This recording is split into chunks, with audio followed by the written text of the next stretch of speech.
en quoi cela puisse impacter un ménage. Fiscalité bi ma gëm et c'est un spécialiste de la fiscalité qui dit que fiscalité bi ma bëgg mooy fiscalité bu wàññeeku. Il a même donné un exemple en disant que am un taux de 5% pour 1 million de personnes moo ma gën am un taux de 10% pour 1000 personnes. Donc il faudrait qu'on évite certaines choses. Il dit le plan doit être chiffré. Mais tey qu'est-ce que le Premier ministre a fait? Amul benn rubrique bu mu joxe te kenn chiffré wu ko. Amul rubrique bu mu génnee te kenn chiffré wu ko. Et retenez bien, il dit non seulement dañ koy chiffrer mais aller au minimum pour que marge d'erreur bi bañ a gudd. Donc je crois que il faudrait que yenn propos yi ñu éviter ko ou bien fu fekkee dégluwoo nga xam ne dégluwoo mais doo ñëw non entre nous parce que propos yi ma gis quand il parle de HCCT ñun ñuy wax le problème qui se pose le problème que le président a posé mooy location bi ñu doon fay te ñoom moom immeuble bi mais problème bi mooy ndax dëgg la am du dëgg mais kañ la c'est pas important.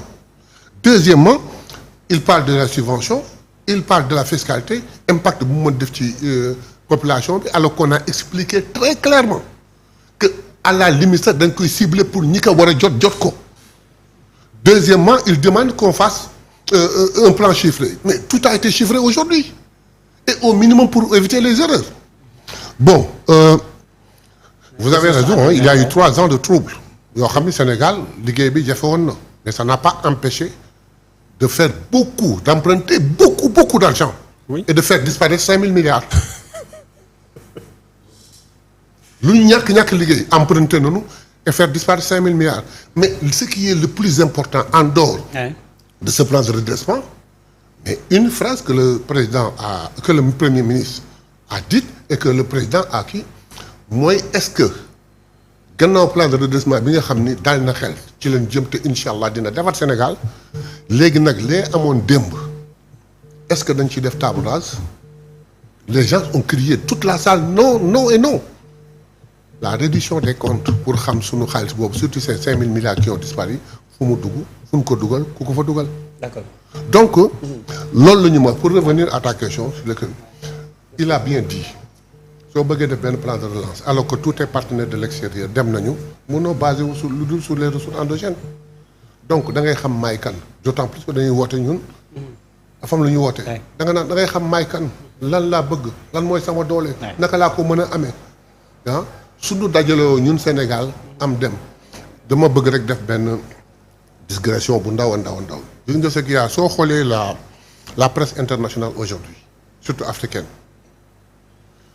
Les économistes disent mais écoutez avec la présentation du plan d'aujourd'hui mais beaucoup d'Africains vont s'en inspirer pour dire ah bon mais voilà une solution très claire boo xam ni on ne se passera pas du FMI et de la Banque mondiale mais on le prendra modérément parce que yoon a ngi nii peut-être dëkk yëpp yamul mais kenn ku nekk à ta façon tu pourras faire un plan boo xam dina la génne ci ndool gi te doo am problème loolu lañ ci mën a wax pour le moment. loolu lañ ci mën a wax honorable.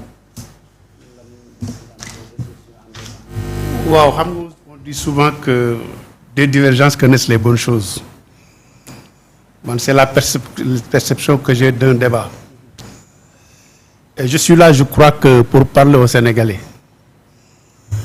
et donner une position par rapport à ni ma gisee situation yi présenté wu. Sinon, je pouvais rester chez moi.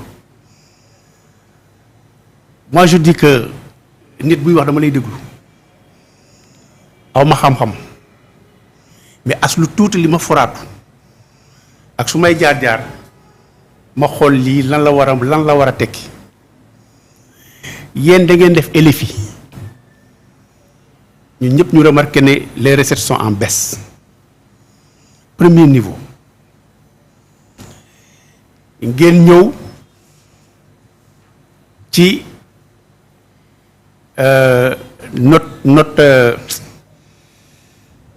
note trimestrielle yi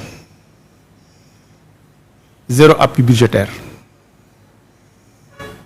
vous venez ngeen da ngeen def un plan de redressement man sama gàttum alors mooy mobilisation des ressources bi na lay demee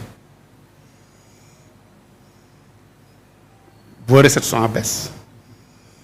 Au niveau extérieur, vous avez des problèmes pour avoir de l'argent, des gens qui vous appuient parce qu'il y a des dons budgétaires. Nous avons fofu ngéné à 90% yi ay ressources endogènes manam ci réew mi lañ koy jëlé ci réew mi fan. L'éducation financièrement qu'est-ce qu'il nous apporte?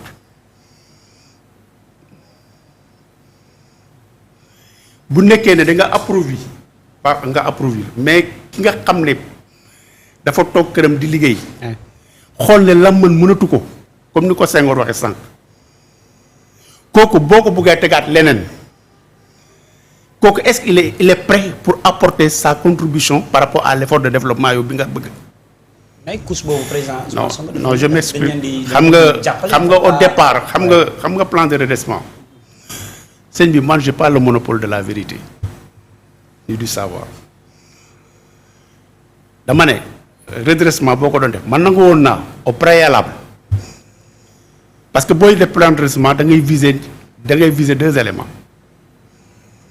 Le premier élément bi moy nga am des consensus forts par rapport à li nga bëgg manam réew mi yëpp nga expliquer bañ comprendre par des mécanismes habituels nga am un sursaut national bi xam nga moy lan ah li de amna lu mu métti dina jóg japp ci mais les Sénégalais n'ont pas été préparés à ça et le temps ne nous attend pas parce que si vous ñu fusion agence globalement 50 milliards la ñuy andi la renégociation des contrats ça tourne autour de 800 et quelques milliards mais quand lay paré pendant combien d'années et encore quelle est la contrepartie? Canal, je te donne un exemple précis. Tu prends Canal. L'État dit que il faut 4 milliards 500. Mais ce que les Sénégalais, ce que les gens ne disent pas, il y a une contrepartie. Canal il est imposé, quand il y a 1 million d'abonnés, à raison de 500 francs, c'est 5 milliards. Si tu fais 4 milliards 5, ban incident la am sa budget amul ben incident la nga doon gagner ngay continuer de gagner bi légui mais l'état devait refuser qu'il y ait cette augmentation mais je crois savoir que aussi état bi dafa am ay part ay action ci bir lolu lay wax nous sommes tous des Sénégalais mon cher moi je ne suis pas un nihiliste quand ça va je dis ça va OK non pardon légui yoy yep boko combiner mais quels sont les efforts consentis par l'État? Le budget, le train de vie de l'État, qu'est-ce qui a changé? Est-ce que les ministères, certains ministères vont être fusionnés? Est-ce que les fonds spéciaux vont être revus à la baisse? Est-ce que cortège est-ce que carburant dañ koy revoir? Est-ce que téléphone dañ koy revoir? Nous, on voudrait savoir, quand tu déclines un plan, il faut faire un plan pour nous l'air du peuple sénégalais. Parce que quand tu as une perception du mécanisme de fonctionnement de l'État, nous sommes à des degrés, à des niveaux différents. Donc, pour revenir à la chose, je dis encore une fois de plus, à situation nouvelle, comportement nouveau. Mais il faut des mécanismes adaptés à la réalité pour que tu puisses. Le premier élément, le premier objectif, c'est le consensus. Que nous avons sur le national aussi que nous avons prétendre. Parce qu'aujourd'hui, pour nous concrètement, parce que la levée des subventions, moi je ne l'ai pas dit, c'est le Premier ministre qui m'a dit. Mais quand tu lis entre les lignes, parce que c'est bon d'écouter, mais c'est bon de lire entre les lignes. Mais quand vous lisez entre les lignes, et attendons de voir, après la rencontre avec le FMI, quelle sera la situation qui va se présenter. Il faut faire par rapport aux subventions. Parce que nos subventions, FMI, parce que du taille, carburant, FMI doit insister. mais loolu bu amee problème même bu nekkee dafa am ciblage dafay am impact au niveau des ménages, day am impact au niveau des acteurs économiques, alors que les acteurs économiques présentement nii mais ils souffrent énormément. D'accord. Les recettes, Ouais. la fiscalité, mais yow boo nekkee da nga am une baisse des recettes il faut se poser du pourquoi parce que certains secteurs yi doon téye économie bi mais dañu loof comme BTP ak yeneen donc moi je crois que le Sénégal nous appartient. Il faudrait que la réflexion continue. Il faut que les discussions ñu continuer ko et que tous les acteurs politiques, économiques, sociaux soient intégrés dans le dispositif ñu toog waxtaan parce que ñu ñoo ko moom. Donc loolu laa bëggoon expliquer. donc yenn yi moom je peux m'en passer quoi. sànq mu ngi koy wax juróom fekk 50 millions Ousmane Sonko annoncé ni xëy na dinañu ko yaxanal ci doxalinu état bi ak yenn appareil wala yenn ministères yi nga xamante ni dafay nekk dinañ xool nu ñu ko dajalee xëy na def ko benn ba yenn agence sama question mooy naam xaalis bi am na solo mais pourquoi bu ñu ñëwee départ ba supprimer wuñu d'abord yenn agence yi parce que ñu dem ba ci biir ñu sentir ni yéen am na agence yoo xamante ni xëy na mën nañ ko cumuler comme FONGIP DER et cetera ñenn jàpp ni sax boobu mënoon nañ ko def benn en tout cas et tant d'autres agences yi nga xamante ni bi ñuy ñëwee rek teg dañuy jàpp ni Pastef dina ko wala le président de la République Bassirou Diomaye Faye dina ko cumuler pourquoi ñu toog ba heure bi ñuy xalaat ni am na yoo xamante dañ koy supprimer te alors que ñun bi ñu ñëwee dañu ko tegaat ci table bi. Très bien merci beaucoup maa ngi embrayé ci nga excusez-moi ci monsieur Ndiaye li mu wax. et je vais reprendre un peu Mayabé ci li mu ko doon kii. c'est-à-dire bu déglu woon le premier ministre baax xëy na am na dina def économie ci yenn réflexion yi mu fi avancé le président de la République sànq bi muy wax dafa wax ci ay principe le premier ministre ñëw embrayé dugg ci la mise en œuvre d'un plan de redressement def ni sax un plan de redressement mais mënoon na koy comme ni mu ko affiché yokk ci impulsion ak accélération parce que plan bi du seulement un redressement l'état des lieux est redressé kooku c'est une nécessité un impératif kooku je pense que Sénégalais yëpp war na ci mën a d'accord ak lu mu metti waaw te nag doo ñëw rek gis un champ ñu jox la ko nga gis kii nuñ ko waxti encore le champ nga ni rafet na ñëw rek bugg bay nga seet loolu lu ci nekk ci suuf parce que mën nga ci taseeg lu nekk donc mooy c'est l'état c'est pareil donc il faut ñu seet ñu càmbar ko xool ko donc bu déglu woon le président Ousmane Sonko sànq le premier ministre dina ci jege boo gisee may def kii boobu quelquefois damay mélanger et c'est vrai le président du parti ak kii te loolu waruma donc je dis le premier ministre je rectifie le premier ministre donc bu ko déglu woon moom xëy na du avancer yooyu argument li mu foo wax yëpp daf ko chiffrer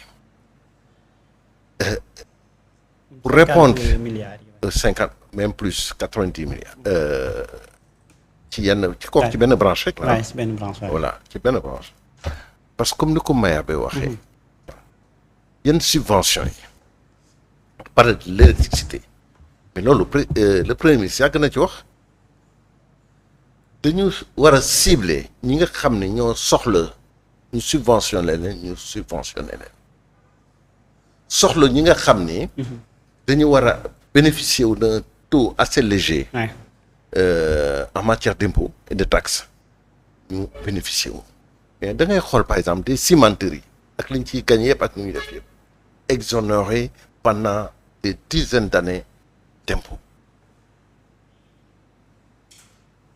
Il n'y a pas que des cimenteries, il y a d'autres branches. Donc, pour répondre ci li nga wax léegi sànq. gis nga le train de vie de l'État. bu ñu ko réduire. ni ñu ko war a defee de manière drastique. je pense que loolu économiquement nos finances publiques dañu respirer. supprimer yenn agences yi en fait.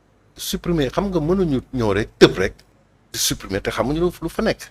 mais dañuy ñëw nommer en fait. waaw dañuy ñëw nommer c'est normal il fallait que mënuñu ñëw rek bañ a nommer rek commencer di gommer loolu mënul nekk mais léegi que ñu jël recul càmbar li ci nekk ba xam li ci nekk léegi mën nañu décider xam li ñu war a fusionner ak li ñu war a occulter complètement et foofu la ñu toll et je pense qu'il faut faire confiance au gouvernement notamment au Premier ministre pour mu def loolu ni mu waree je pense que économie yooyu ñu def foofu ce ne sera pas quelque chose de négligeable parce que train de vie de l'État en tout cas temps régime bi fi jógee ak gon na foo xam ni mais je suis sûr que bu fekkoon régime boobu daf fi toogoon encore quelques années mais situation bi day exploser et beaucoup d'autres choses par exemple ni ñuy doon traiter les finances publiques ni ko Premier ministre waxee di mélanger les procédures dem ba nga defe ni amul des textes yu régir le fonctionnement des finances publiques dans ce pays et dafa doy waar des gens yoo xam dañu ñëw mel ni mais waxuma sax mais état bu gën a bananier du doxalee ñoom ni ñu doxalee waaw ñu teg ci nag suñu bët te foofu pour toujours wax ci nos partenaires am ay partenaires yoo xam ni mais mënuñu woon ñàkk xam li fi nekkoon